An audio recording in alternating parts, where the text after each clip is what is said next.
ජාතික සැමරුම් උත්සවය ආමන්ත්‍රණය කරන්නට අනාගත පරපුර වෙනුවෙන් ඕසෝන් වියන සුරැකීමේ වැදගත්කම පිළිබඳව අවධානය යොමු කරමින් අපේ පාසල් සිසුවෙකුට විශේෂයෙන්ම මේ පාසල් සිසුන් වෙනුවෙන් අනාගත පරපුර දැනුවත් කිරීම වෙනුවෙන් ඕසෝන් වියන සුරැකීමේ වැදගත්කම තහවුරු කිරීම වෙනුවෙන් දීපව් ව්‍යාපෘත තරඟ මාලාවක් පවත්වනු ලැබුවා.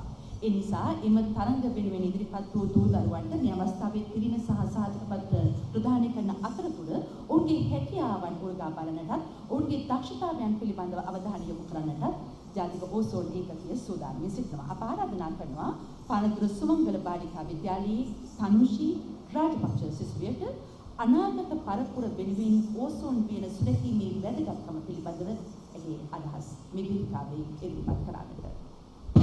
Rajpaksha from Sri Sumangala Balika Mahavidyalaya, Pampalur. It's a great honor to be here today to talk to you about a global environmental issue which is dangerously impacting all our lives and the lives of unborn. As an environmental pioneer, having taken the oath to protect the environment with my life, I have enormous obligation. When I was a small kid, my grandma used to tell me stories about great herds of wild animals, jungles full of birds and butterflies. But it's with great disappointment that we hear plants and animals becoming extinct, vanishing forever. This is indeed a sad situation. Do you know the reason for this disaster? There's a protective shield called ozone layer high on the sky. We can't see it, but it's there. This ozone layer is the roof of our home, the earth. It protects all the living beings on earth from the sun's harmful ultraviolet rays. It's such a wonderful gift that Mother Nature has given to protect us. The ozone layer, our protective shield, was doing the job perfectly well until we, human beings in the world, started destroying it. This was a result of ozone depleting substances invented to improve man's daily life. These ozone depleting substances that we call as ODS are emitted by the refrigerators, air conditioners, pesticides, fire extinguishers, perfumes, hairsprays, and many other countless things that we use in our lives. Experts say that these emissions are damaging the ozone layer, and it has resulted in many negative effects such as air pollution, global warming, climate change, all interrelated. Not only that, but also it has made many species homeless and sometimes extinct. Who can stand to watch the cute polar bear cubs, innocent penguins, looking so helpless at an edge of water because they didn't know where else to go? We don't want them to become extinct too, do we? This ozone depletion is directly affecting the human lives as well. Skin cancers, cataracts, immune deficiencies, genital disorders, and many other ailments are the direct impacts of ozone depletion. None of this would have happened if the people weren't so selfish and greedy and had thought about the fellow humans and species who share the global environment. But fortunately, there were naturalists and experts among these people who grew concerned about this global environmental issue. As a result, they all got together in 1987 to form the Montreal Protocol. Their objective was to eliminate these ODS completely from this earth and save the ozone layer. It started with 24 countries. Today, 25 years later, the Montreal Protocol has been ratified by all the 197 countries, making it the first treaty of any kind to have achieved universal ratification.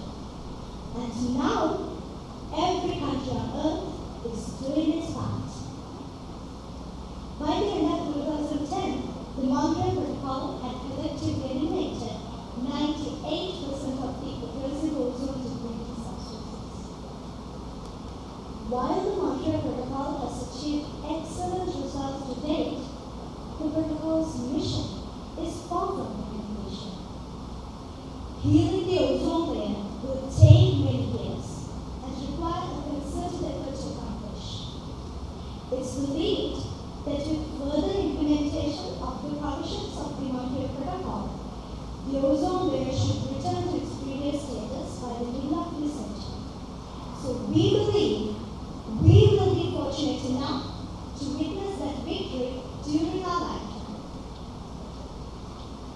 We must not forget that we all are guilty for the selfish conduct of the human race. Remember, we didn't inherit this earth from our ancestors. We borrowed it from the children of tomorrow. So now it's our responsibility to make it up for them. A journey of 1,000 miles begins with the first step. So it's time to change the way we think.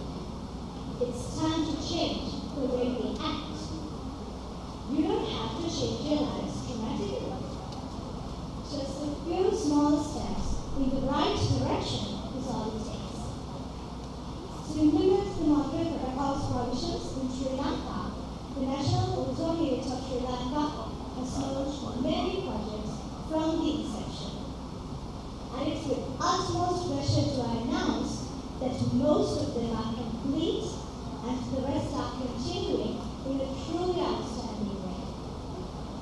Our next challenge is to phase out HCFC completely from its uses.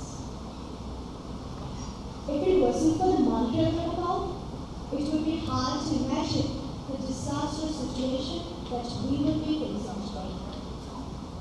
It gives me great honor to place on record the commendable leadership provided by the officials of the Montreal Protocol to get the consensus of all the countries in the world. And I can't stress enough how important it is to extend the cooperation of all the countries in the world, all the countries of the Montreal Protocol, to achieve its goal. It's true that we are aiming towards one goal, healing the ozone layer. But it's extremely satisfactory to see that we are reaping multiple benefits. These benefits include protecting human health, safeguarding us biodiversity, mitigating the climate change, and improving the economy through technological innovation, to name a few. So I invite all generations to come together. We are the world. We are the children. We are the ones to make a better tomorrow. Start now. There's not a moment to waste. Dear friends, take this message to your parents, aunts and uncles, teachers and friends. Do whatever you can to protect the atmosphere and be a defender of our planet. Don't forget, boys and girls around the world can make a difference. Because when it comes to protecting the environment, every action counts. So let us all come together to protect the atmosphere for the generations to come. Thank you very much. I am a bit humbled to speak after a very dynamic and eloquent young friend that we had from one of the schools. I thought her speech was really excellent and she could really be a very good ambassador for Montreal Protocol globally, I would say. She was really of that caliber and standard, so I especially want to congratulate her. ඉස්සර වැඩසටහනේ ආසියා සහ Pacific කලාප කාර්යාලයේ ජ්‍යෙෂ්ඨ කලාප සම්බන්ධීකාරක අතුල් බගායි මෙතුමන්ට. And I would like to seek Honorable Minister's indulgence in breaking a protocol and greeting the young Dhanusri Rajapakse first before the long list of introductions I have. Because I think the theme of this program today is protecting the atmosphere for generations to come. And she represents the generation we are all working for and the future generations that will come. And the speech she gave, as Rajina rightly said, was a very moving speech. Congratulations, and guiding us on the right path by reminding us of the excellent messages you gave. I would like also to congratulate the student who gave us such a fantastic presentation, and I think that she addressed very well most of the issues that we have been working, and the international community has been working for the last 25 years.